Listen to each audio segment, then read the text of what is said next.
Hey guys, how's everybody doing? I hope everybody's well. I hope you've had a great weekend. I hope the beginning of your week and your whole week's good.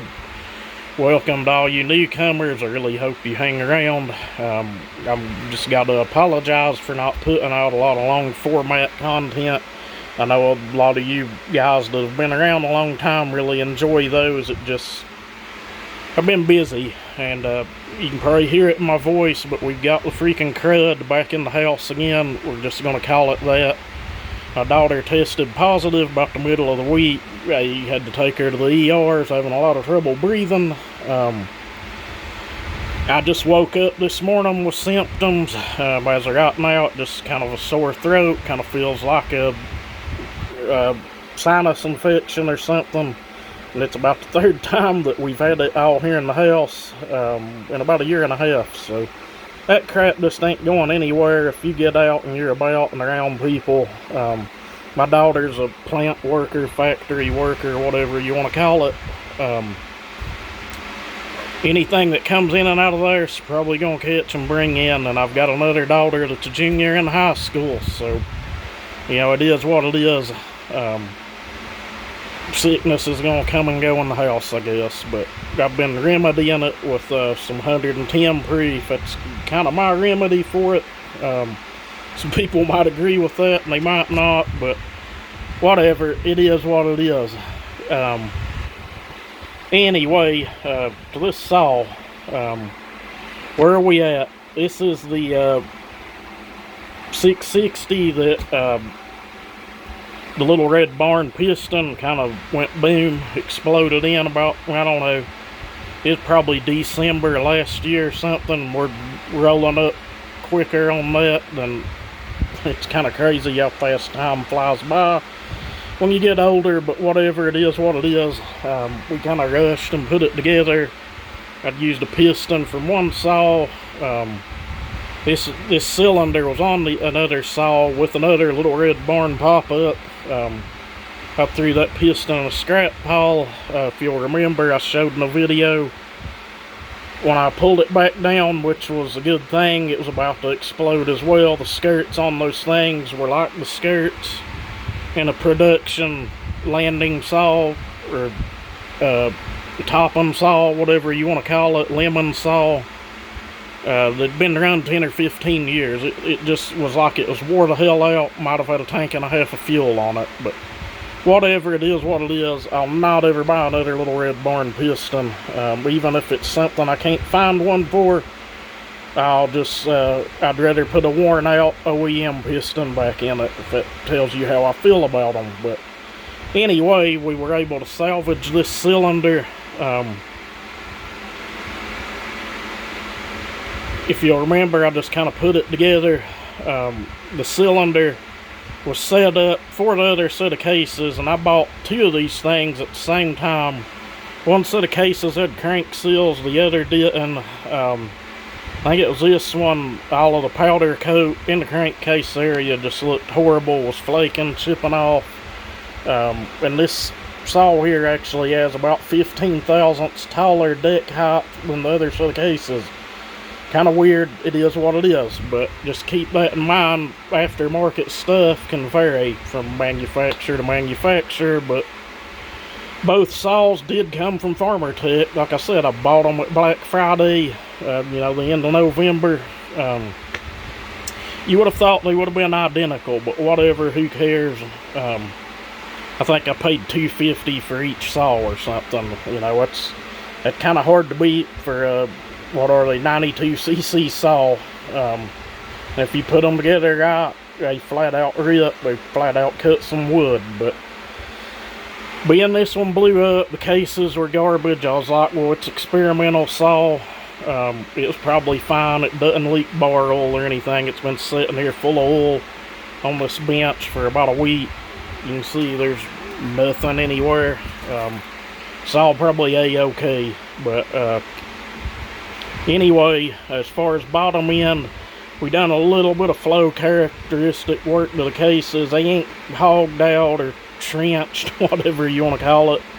Mainly just knocked back sharp edges and got all of that flake and powder coat out of there and just laid like a I think I laid like a 80 or 60 grit texture or something in it. And the crankshaft, as far as it, you could call it a turbo crank, I don't know, whatever you want to call it. It's vaned, takes forever to do. I don't know that it creates a turbo effect, but I do know that it does lighten up the crankshaft. And if you can get a lighter rotating assembly, that's always good. The bearing journals have been turned down. Some of you that have fooled bikes or something in the past will know what I mean by that. Mainly just stuff to free up parasitic drag on the bearings. I don't recommend doing it on a work saw, production saw, but something like this, it ain't that big of a deal. But anyway, Farmertec top end, when I put it together, I was in a hurry. I had some saws coming I needed to port for other people and needed them off of my bench, but I had to use a base gasket because the piston was hitting the combustion chamber, where I'd done machine work here by hand by sanding on the other saw, and when I moved it to these cases, it just wasn't clear. We had to end up running one of those big thick gaskets. What are they, 1 millimeter or something, I think, but at the end of the day, the saw ran damn good. It wasn't like race saw or hot saw territory, but there's video of it on the channel, in some pretty big wood. But it was a good strong work saw, but just wasn't what I really wanted with it. I've got good strong work saws sitting everywhere, and I've not really mentioned it, but the wife and I, if everything goes right, I've already emailed the fella, I think his name's Eric. We're going to try to attend Sawfest. So I'm going to try to put together a few saws. I'm not going to bring a bunch of saws, as will be coming in one of the cars. Mainly just to save on fuel costs, and you know, there just won't be room for a bunch of saws in the trunk of a little car. But we're going to try to put a few together to compete in a couple of the events just for fun. I ain't planning on beating anyone. If I come in last, don't care. Just going to have a good time and hang out with some of you guys in person. But anyway, with that out of the way, where are we at? Well, I pulled it down at, I don't know, sometime last week, I guess. I don't even remember when. I guess it really don't matter. But I just got the machine work done on it, or where I want it to be. It had like 30 thousandths squished gasket, which makes me think it really didn't need much to keep from hitting the combustion chamber, if that makes any sense. It's really I think it was like 29 when I checked it before I tore it down. But anyway, all I done, I didn't change the ports on it at all, and I'll either lay the phone down in a minute or pause it and bring you guys back. But port work on it's still fairly mild. Just a little bit of blend work done to the lowers, ain't hogged out or nothing. Guys, I've joked about that shit, but just, it'd be kind of hard to show me somewhere where I've actually done it. There has been some clamshells that I have ground the transfers pretty thin on, but it was because they had lack of crankcase volume, and we were trying to stretch the saw for all it was worth, you know, more as a play saw. But anyway, with that said, the lowers on it, you know, they're just blend work done on them, the texture laid, the intake about the same thing. There's actually even a lip still in the bottom of the intake. I don't really want to grind it out because the port timing on it is exactly where I want it, and I know how it's going to run, and I know about how much compression it's going to make. Before we tore it down, it kind of had, in my opinion, it wasn't bad, but the exhaust reef was like at 98 before, 97 and a half, 98, somewhere in that area, and it made 185 psi. And take note, the saw hadn't really been around enough to even break the rings in.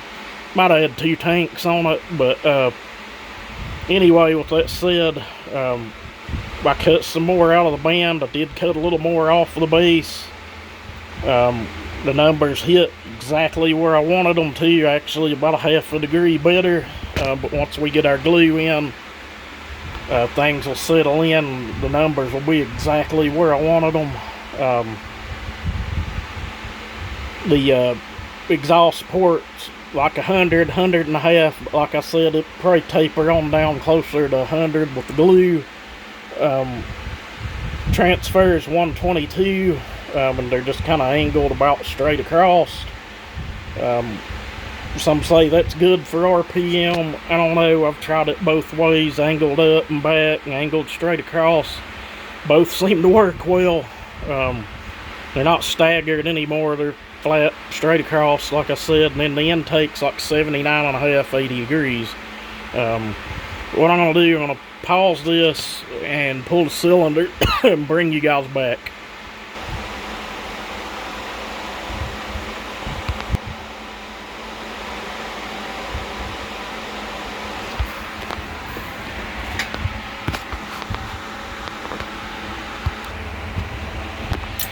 Alright guys, I think we're back. I hope so. If not, I just shot all this for nothing. As far as port work, like I said, this was what was done before, and yes, you could hog that on out and open it on up, but trust me, it has been ground on and opened up. I just don't do that anymore. I've done timed cuts both ways. Seems if you get just a good opening and, you know, get everything good and slick, you get a good high flowing port. As you can see, it's pretty wide, but it can be stretched on out. And like I said, you can see these transfers, I ain't had a lot done to them. I mainly like to just knock that big lip back at the bottom and just kind of do a little bit of blend. Nothing hogged out or anything. Intake port, barely touched at all. You might be able to see that lip in there. I could probably go in with some epoxy and smooth that out for a little better flow characteristic, but I really don't think it's going to matter. I think the port timing and the machine work will kind of speak for itself. But let me pause you guys again and we'll bring you back, and I'll pull this piston off and show you the cases. Alright guys, we're back. Let's see, we'll get the light over here. Hopefully you can get a look at all of that. Like I said, it's just mainly the sharp edges knocked down on that crankcase and all of that shitty looking powder coat took out, and the texture laid in there. All of that, I don't even know that any of it done anything, but you know, there's no harm in trying things is what I'm getting at. But I really think these numbers will perform. Then again, it may run worse than it did at 98 degrees. I don't know, but I highly, highly doubt it. My main goal was to get the compression up over 200 psi. I'll have to drill out the decomp, I'm sure, but whatever, that's not a big issue, and it'll still probably pop out. But Chinese decomp, I should probably dig around and try to find an OEM one, but no Chinese saw. But anyway, I just thought I'd shoot a little bit of a longer video, and I realized I kind of flipped you guys around the other way when we came back. But I probably have to put this in the editor and edit a bunch of it, but I usually just upload straight from the phone. But I'd shown some parts that didn't get as many views as I thought. Sometimes those shorts are a hit or miss, and if you're seeing some other videos re-uploaded, edited different, please just don't get mad over that. It just, look at it from the point of view where there's other people that have not seen that video. Seems like once YouTube's done with them, they're done with them, and you know, they'll get a handful of views every now and then. But we're not going to re-upload long form content. But anyway, we got parts in. The other two saws, I'll probably try to take the saw fest. Of course, the 660, hopefully it don't blow up. The 2375 wild thing, we're going to try to jack the compression up on that. I've got an idea of how to cut the pockets on it. It may work, it may not, but I think that'll help it more than anything. Then I've got my 351. I've got a new 346 top end to go on that. you know, it may run better than what's on it now. I don't know. I may do a before and after cut and like a 12-inch piece of hickory or something just to see, but we're gonna try to jack the compression up a little higher on this one than, you know, what's there right now. I think I'd told before it made like 160 or something. That's fine for a work saw or firewood saw or something, but guys, I ain't gonna lie to anyone. Once you get a hold of one of these that's up above, say, 175, 180, they are a lot torqueier. Are they faster? If you're in pulpwood, you know, I don't know, but you are able to lean on the saw a little harder. You can run a more aggressive chain.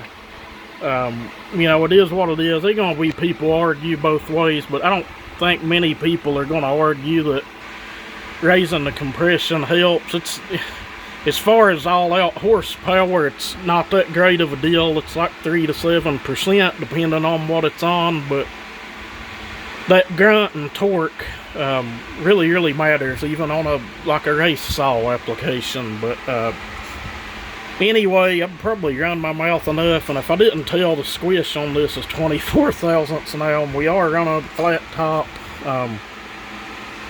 I thought about going to cutting a pop-up, but then I was like, well, Chinese piston, I don't want to make it any weaker or any thinner than it already is. But anyway, maybe some of you guys will get something out of this. Hopefully one day this week we get to get it barred up and get it in a piece of wood. All I've got is that big pine. It's like a little over 2 feet or something.